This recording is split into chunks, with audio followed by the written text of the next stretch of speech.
Got my graphics in today from Big Worm Graphix. I went with white stripes. So I'm not going to do the over the top sections right now. I'm just going to do the side stripes. So fender, door, and rear quarter. The stripes are labeled driver, passenger, so you're not going to screw that up. They're all pre-cut, nice, so that way they're supposed to be perfect fit, so to speak. They will wrap the edge of the door just for a seamless look.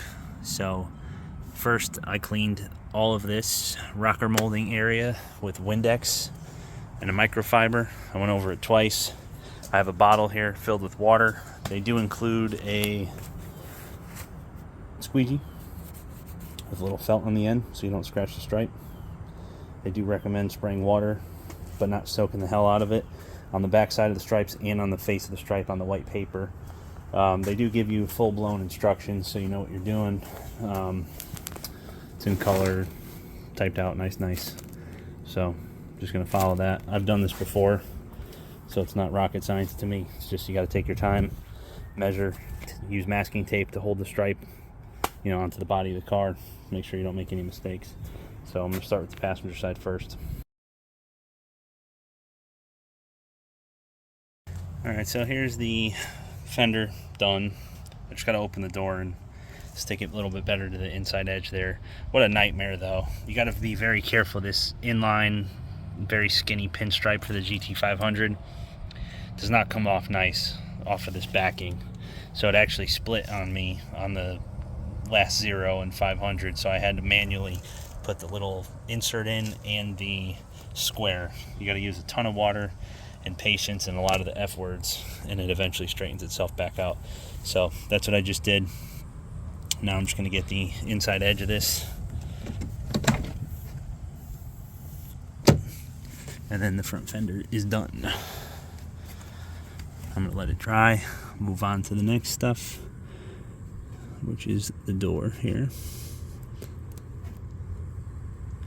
It won't hurt to use like a heat gun or something to that effect inside the door jamb here just to help it stick.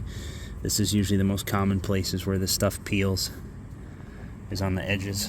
So as long as you got it clean and nice, you may need to use a little heat, but it should straighten yourself right back out. So there you go.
So I'm not sure how many people this will help, but when you stripe the Shelbys, you have to take off the HELB off the back. My S stayed. So what I did was take a piece of masking tape.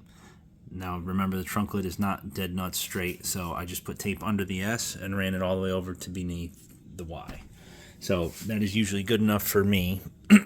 And then from the S, I put the tape measure right against the S. From the S to the H to the first part of the H, like this, is 4 1/4. From the H to the E is 4 3/4.